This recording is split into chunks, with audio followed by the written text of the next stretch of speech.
Hello friends, आप सभी लोगों का स्वागत है हमारे यूट्यूब चैनल पर। तो आज हम पढ़ेंगे कक्षा 7 हिंदी दीक्षा यूपी बोर्ड का पाठ 5। पाठ का नाम है निज भाषा उन्नति। देखिए दोस्तों, हम इस पाठ का सभी प्रश्न उत्तर देखेंगे। तो प्रश्न है, कुछ करने को से प्रश्न नंबर 1 है, निम्नांकित स्थितियों पर छोटे समूहों में चर्चा कीजिए और निष्कर्ष को 5-7 पंक्तियों में लिखिए। तो दिया है ऐसा घर जिसमें सब मिलकर कार्य करते हैं। तो ये विद्यार्थी स्वयं चर्चा करें। हमने यहाँ पर निष्कर्ष निकाला है, हमें घर के सभी कार्य मिलजुल कर करने चाहिए। इससे आपसी प्रेम बना रहेगा, काम भी जल्दी निपट जाएगा और सबके पास आराम के लिए बराबर बराबर समय बचेगा। घर के बड़ों को लगेगा कि बच्चे उनकी फिक्र करते हैं, बच्चों को भी यह महसूस होगा कि बड़े उनका ख्याल रखते हैं। फलतः घर में हंसी खुशी का माहौल बना रहेगा। अगला है ऐसा घर जिसमें फूट है। स्वयं विद्यार्थी चर्चा करें। हमने अपना निष्कर्ष लिखा है, यह कहा जा सकता है कि जिस घर में आपस में फूट हो वह घर कभी उन्नति नहीं कर सकता। ऐसे घर में शांति तो दूर की बात है, हंसी खुशी का कोई पल भी नहीं ठहरेगा। घर के सभी सदस्य अनमने से रहेंगे, बच्चों का मानसिक विकास प्रभावित होगा, बड़े बुजुर्गों की सेवा नहीं होगी और बाहर वाले उनका मजाक उड़ाएंगे। अगला है दूसरा प्रश्न, कवि ने फूट के कारण होने वाले विनाश के अनेक उदाहरण दिए हैं। यथा पहला है रावण और विभीषण की फूट के कारण लंका का नाश। दूसरा है कौरव और पांडवों की फूट के फलस्वरूप महाभारत युद्ध। तीसरा पृथ्वीराज और जयचंद्र की आपसी फूट के कारण यवनों को भारत आगमन। इन विषयों पर शिक्षक शिक्षिका के साथ चर्चा करें।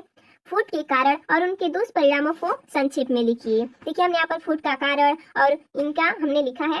जैसा कि पहला है रावण और विभीषण में फूट का कारण क्या था, तो उनके विचारों और संस्कारों में अंतर होना। रावण को अपनी शक्ति पर बहुत घमंड था, उसने सीता का धोखे से अपहरण कर लिया था, अतः रावण को व्यभिचारी भी कहा जा सकता है। परंतु इसके विपरीत विभीषण धार्मिक प्रवृत्ति का चरित्रवान व्यक्ति था। रावण द्वारा सीता के अपहरण करने पर उसने आपत्ति जताई, क्योंकि उसके अनुसार यह कार्य नीति एवं मर्यादा के विरुद्ध था। इसलिए उसने रावण से अनुरोध किया कि वह सीता को वापस राम के पास भेज दे, परंतु रावण ने उसे कायर कहकर दुत्कार दिया। रावण द्वारा दुत्कारे जाने पर अपमानित किए जाने से आहत विभीषण राम के पास पहुंच जाता है और उन्हें रावण और लंका से जुड़े सारे रहस्य बता देता है, जिसके फलस्वरूप रावण युद्ध में राम द्वारा मारा जाता है। रावण का सर्वनाश ही दोनों भाइयों के बीच के फूट का दुष्परिणाम था। अगला है दूसरा, कौरव पांडव से ईर्ष्या करते थे।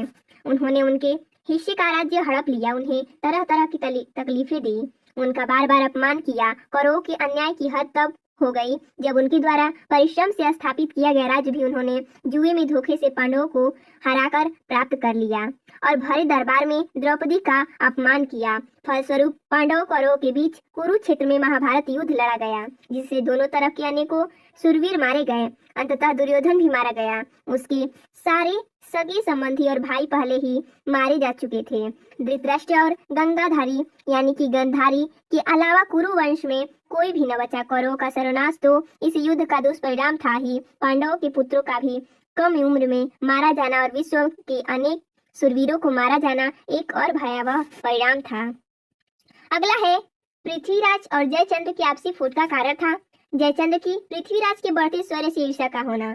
उनके बीच विदेश का मुख्य कारण जयचंद्र की पुत्री संयोगिता को भी माना जाता है। संयोगिता पृथ्वीराज से प्रेम करती थी, परंतु जयचंद्र ने उन्हें स्वयंवर में पृथ्वीराज को आमंत्रित नहीं किया था। पृथ्वीराज ने संयोगिता का अपहरण कर उससे विवाह कर लिया। फलस्वरूप अब तक जयचंद्र की नफरत पृथ्वीराज के लिए और बढ़ गई। इसका प्रतिशोध उन्होंने इस तरह लिया कि मोहम्मद गौरी ने पृथ्वीराज पर आक्रमण किया, तो जयचंद्र ने इस आक्रमण में मोहम्मद गौरी का साथ दिया। गौरी पहले भी पृथ्वीराज से युद्ध करके 2 बार पराजित हो चुका था, परंतु जयचंद्र की सहायता पाकर इस बार वह पृथ्वीराज को हराने में सफल रहा। इसका दुष्परिणाम यह हुआ कि भारत के कई हिस्सों पर यवनों का साम्राज्य स्थापित हो गया। यहाँ तक कि गौरी ने जयचंद्र को भी नहीं छोड़ा और उसके राज्य पर भी आक्रमण किया।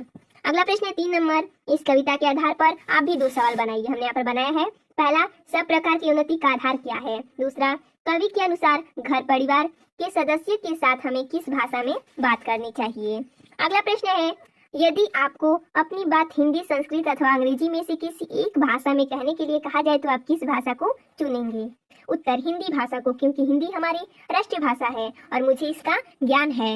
अगला प्रश्न कविता से प्रश्न नंबर 1 है, निज भाषा की उन्नति से क्या क्या लाभ होगा। इसका उत्तर हो जाएगा, अपनी भाषा उन्नति करने से अपने धर्म, मान सम्मान और कार्य व्यवहार की उन्नति होगी। अगला प्रश्न है 2 नंबर, हमें अपनी भाषा का प्रसार कहाँ कहाँ करना चाहिए।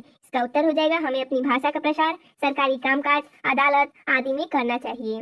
साथ ही यह प्रयास करना चाहिए कि हमारी हिंदी भाषा का विस्तार विदेशों में भी हो सके। अगला प्रश्न 3 नंबर, कवि ने अपनी भाषा के अतिरिक्त किसको किसको बढ़ाने की बात की है। इसका उत्तर हो जाएगा कवि ने भाषा के अतिरिक्त धर्म, मान सम्मान, एकता आदि को बढ़ाने की बात की है। अगला प्रश्न है, कवि ने महाभारत के युद्ध का क्या कारण बताया था। इसका उत्तर हो जाएगा कवि ने महाभारत युद्ध का कारण कौरवों और पांडवों के बीच आपसी फूट को बताया। अगला प्रश्न है 5 नंबर, निम्नलिखित पंक्तियों का आशय स्पष्ट कीजिए। पंक्ति है, निज भाषा उन्नति है सब उन्नति को मूल। इसका अर्थ हो जाएगा कवि का आशय है कि निज भाषा के प्रचार प्रसार से अपने धर्म, मान सम्मान, कार्य व्यवहार आदि में उन्नति होगी। अगला है, जो जग में धान मान और बल अपनी यानी कि अपनी राखन हो, यानी कि जो जग में धान मान और बल अपनी राखन हो। इसका अर्थ हो जाएगा तो अपने घर में भूले हु फूट करो जनी कोय। देखिए इसका अर्थ हो जाएगा कवि कहना चाहता है कि यदि संसार में अपने धन, मान और बल की रक्षा करनी है तो अपने घर में भूल से भी फूट मत डालो, यानी कि जो जग में धान, मान और बल अपनी राखन होए तो अपने घर में भूले हु फूट करो जनी कोई। यानी कवि कहना चाहता है कि यदि संसार में अपने धन, मान और बल की रक्षा करनी है तो अपने घर में भूल से भी फूट मत डालो। अगला भाषा की बात से है, शब्दों के तत्सम रूप लिखिए। शब्द है करम, यद्यपि, सुबरन, आरज, ही, जल, मीत, धर्म। इन सब का हमें तत्सम लिखना है। ये क्या है, तत्भव है। करम का हो जाएगा कर्म, यद्यपि का यद्यपि, सुबरन का स्वर्ण, आरज का आर्य, ही का हृदय, जल का नीर, मीत का मित्र, धर्म का धर्म। आगे 2 नंबर, निज भाषा उन्नति है सब उन्नति को मूल। बिन निज भाषा ज्ञान के मिटे न ही को सूल। उपयुक्त पंक्तियों में आए हुए मूल और सूल शब्द तुकान शब्द है। कविता से ऐसे ही तुकान शब्द छांटकर उन शब्दों के आधार पर कुछ पंक्तियां रचिए। जैसा कि आ गए वे परदेश से अजब अनोखी बात, मेरे लिए तो आ गई आज दिवाली रात। तो देखिए अगला प्रश्न है, इस कविता से मैंने सीखा। आप ये स्वयं कीजिएगा और आप क्या करेंगे और क्या करूंगी या करेंगे आप ये स्वयं कीजिएगा। तो देखिए दोस्तों इसमें इतना ही प्रश्न दिया था। तो मिलते हैं नेक्स्ट वीडियो में, तब तक के लिए धन्यवाद दोस्तों।